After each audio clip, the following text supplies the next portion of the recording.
Fujiikawa translate engine, human slipspace drives are considered black boxes which are very difficult to repair or maintain after they have been activated for the first time. Dr. Halsey also observed that in the past, several technicians had simply vanished while maintaining and manually adjusting the drive.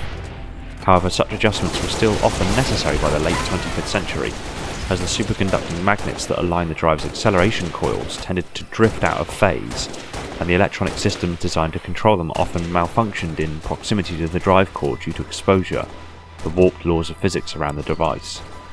A ruptured slipspace drive can create slipspace splinters in normal space, eventually consuming the drive and the entire ship which the drive is placed on. Mechanical failures like slip termination preventable or STP can also occur with slipspace drives, usually resulting from poor maintenance. An improperly mounted slipspace drive can also result in a catastrophic accident. This was the case with the colony ship en route to the Cygnus system around 2550. As a result of a maintenance failure, the drive transported half the ship into oblivion, killing 700. When a similar slipspace rupture was induced by George 052 to destroy the Long Night of Solace in orbit above Reach, it created an EMP effect that disabled all satellites within its range. The Covenant FTL drives, being more technically advanced than humanity, have numerous advantages in slipspace propulsion systems. While the Shaw Fujikawa engine is said to punch a hole between the realms using brute force, Covenant engines instead take a small rupture and delicately enlarge it with surgical precision. This allows the latter to execute far more accurate slips. Covenant slipspace drives are often referred to as jump drives. In addition to their more powerful thruster engines, it has been theorized by the UNSC that the Covenant drives generate several microjumps within a single slipspace transition to measure the dilation involved in a jump, allowing them to reach their destination faster. Covenant drives are also generally more flexible and powerful than those of humans. They have thrice been seen to execute in-atmosphere slipspace transitions, although the first time the drive in question was controlled by Cortana, a human AI. In addition, Covenant drives can execute successful slips even if underpowered. Aside from this information, very little is known about the primary manner in which the Covenant execute slipspace transitions. Forerunners' understanding of the mechanics of slipspace far exceed that of the UNSC or the Covenant. They use small crystals embedded in their slipspace drives to manipulate slipspace, allowing smoother transitions. They had a superior grasp of reconciliation, the ability to correct or otherwise manipulate the causal effects of slipspace travel. This was useful when carrying out large-scale coordinated military campaigns, or simply moving across enormous distances. Forerunner ships were also extremely fast, as seen when the Mantle's approach was able to travel from the vicinity of Installation 03 to Earth in a matter of minutes. Forerunner ships rely on their energy shields to keep them safe during the journey, unlike UNSC ships which rely on just their armour. A slipspace flake, or a slipstream crystal, is the central component of a Forerunner slipspace drive. They are quantum-engineered crystalline devices, and were used aboard Forerunner spacecraft to modulate the ship's passage through the higher dimensions, being a major contributor to their markedly stable slipspace transitions due to how they mediate temporal and spatial anomalies inherent to many slipspace interactions. This reduces travel times by orders of magnitude over the crude alternatives used by less advanced species. All slipspace flakes were chipped from a central core crystal, the location of which was known only to the master builder. The exotic composition and slipspace interactions of the crystal were incomprehensible even to the Forerunners, and were never replicated. The Forerunner capital of Maithrillion had an entire hallway located near the council chamber, decorated with millions of spent slipspace flakes, some adorning the walls, and others built into rotating sculptures. In real-world terms, black holes, and in particular oscillating or rotating black holes, are a possible avenue for faster-than-light travel, in that if rotating fast enough, they could create a traversable wormhole or an Einstein-Rosen bridge, allowing the immense distances of space to be bypassed quickly. Particle accelerators like the Large Hadron Collider at CERN are capable of producing microscopic black holes that evaporate in an instant due to Hawking radiation. The aforementioned quantum mechanical magic would be capturing one of these black holes and manipulating it with quantum fields to stabilize it, and then force an entire starship through the rift and into the hyperdimensions beyond. The major issue in this is the energy requirements of such an engine. It would be greater than anything humanity can currently produce. To the infinity. As of February 2558, Infinity has an official complement of 17,151. This included 8,900 Navy personnel, 5,400 Marines, 750 ODSTs, 1,700 ONI agents, 480 civilian UEG personnel, 8 Huragok, and 24 Swords of St. Helios members. These are often organised into a Marine Expeditionary Division and a drop battalion for the ODSTs, which are then subdivided into 5 task forces, each of which can operate independently. Infinity also houses hundreds of Spartan 4s led by Commander Sarah Palmer. The ship's S-deck, affectionately known as Spartan Town, is dedicated to their use.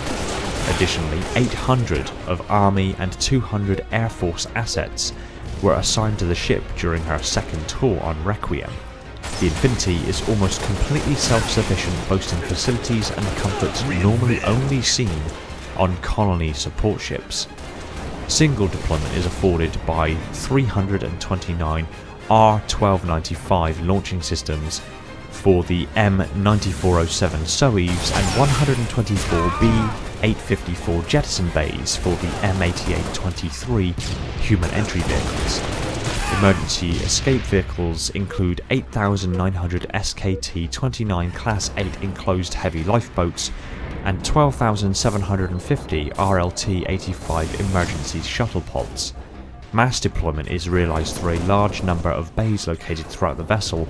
Infinity has 275 Cat 1 primary bays, 140 Cat 2 secondary bays, 108 Cat 3 material deployment bays, and 10 Cat 8 subvessel deployment bays.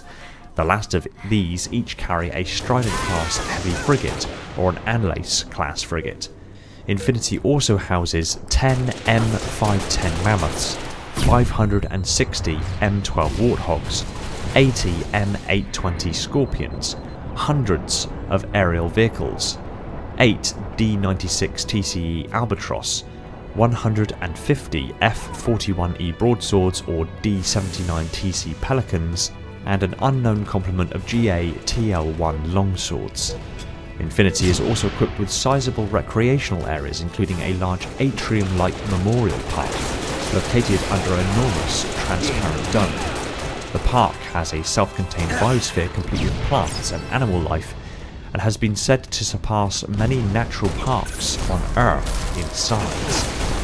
Garden plots and activity centres are also found here, with the ceiling being host to an artificial sky dome. Among other amenities, the ship contains a bar known as the Full Moon. For training purposes, several Wargames training areas can be aboard. Among them includes the second largest military simulation and test environment in the human sphere. The science deck for the Infinity is home to state-of-the-art laboratories and research facilities provided by ONI and the Watershed Division. It is unclear whether Infinity has a permanent escort formation apart from her internally docked subvessels, although on occasion she has been accompanied by formations comprising of dozens of vessels. An escort fleet consisting of roughly 24 Paris-class heavy frigates and a dozen Autumn-class heavy cruisers accompanied Infinity on her first mission to Requiem. Though only 2 of the frigates are known to have arrived along with their parent ship, they may have been destroyed when the Shield World's artificial gravity well was activated. 11 Autumn-class cruisers, including Song of the East, accompanied Infinity at some point between her return to Earth, circa July 2557, and return to Requiem in February 2558. At least 3 Vindication-class light battleships were dispatched to the planet, along with Infinity during the UNSC's second expedition there. Infinity is equipped with a highly advanced sensor and holographic imaging suite derived from Forerunner technology discovered on Trevelyan. The system uses a combination of various shipboard sensors and imaging from orbital drones to produce a hyper-accurate real-time image of planetary surfaces in the ship's holotanks, such as the bridge's main holotable. Infinity also features 16-channel slipspace waveCom data links for superluminal communications. Infinity's aft sensor array is equipped with a long-range hyperscanner, which are an advanced type of sensor system typically mounted on Covenant warships. They are capable of providing extremely detailed information on any object in range, including internal scans and structure composition. Unfortunately, the sheer volume of data available overwhelm the Covenant crews, and as a result, their workstations typically filter anything not of immediate tactical significance. The UNSC Infinity's application of bridge crew and smart and dumb AIs likely circumnavigates this overwhelming level of data and transmisses it into usable intel. The rear sensor array also features a Forerunner Luminary, which is a Forerunner device designed to scan for and identify Forerunner relics. This is how the Infinity has been able to locate the remaining Halo rings as well as a dozen other Forerunner sites throughout the galaxy.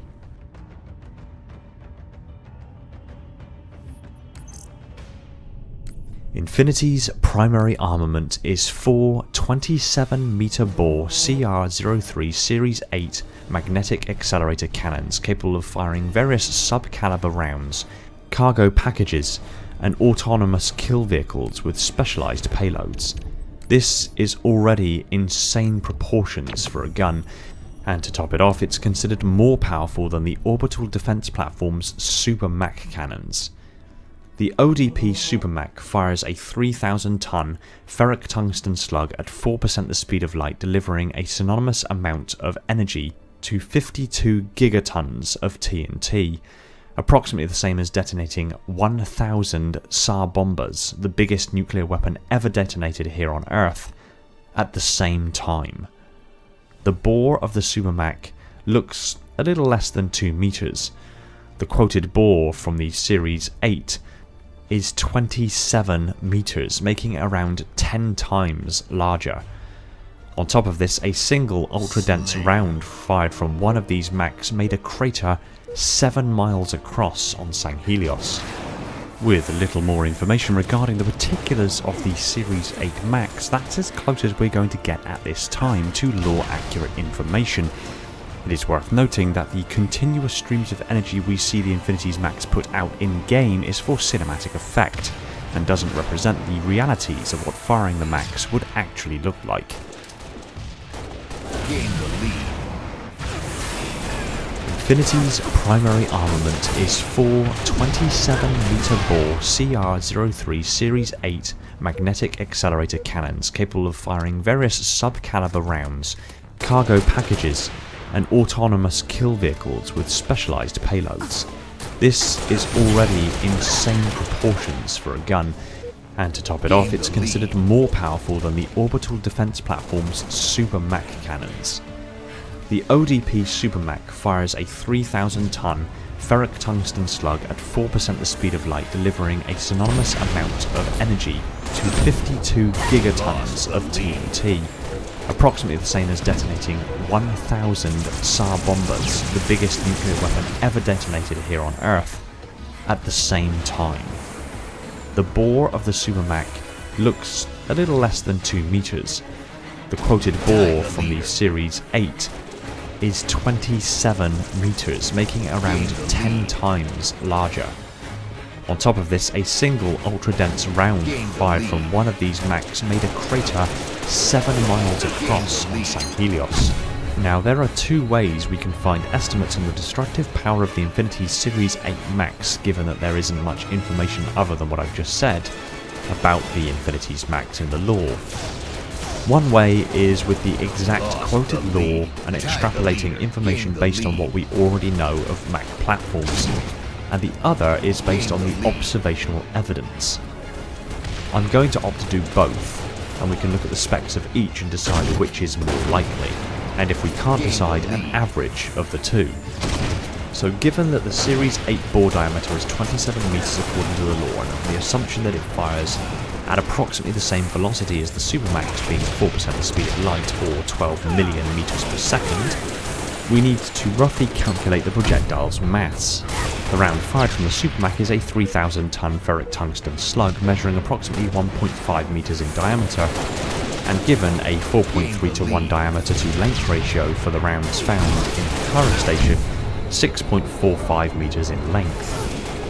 If we now assume the Infinity's max uses the same material just scaled up, giving us a round that is 27 meters in diameter and 116 meters in length, that gives us a volume of 66,473 meters cubed. Now we need to know the density of ferric tungsten.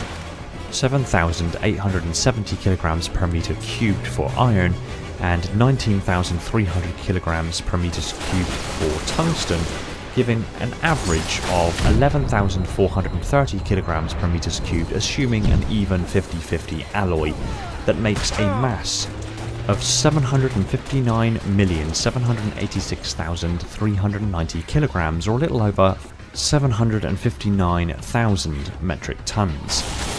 79,000 tons travelling at 4% the speed of light equals 54 quadrillion megajoules of energy, approximately 12,906 gigatons of TNT, otherwise known as 12.9 teratons.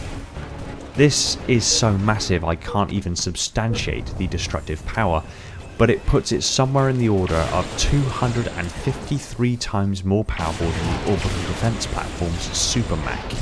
This is so massive, we need to put this through an impact calculator to find out the crater size before we reverse calculate the crater we have on St. Helios.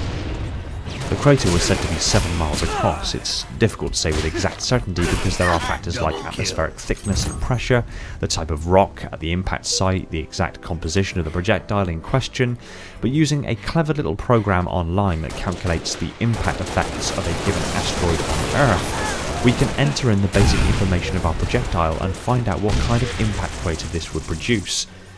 We have to make some adjustments, however, because the calculator only takes into consideration the diameter of the projectile and its density.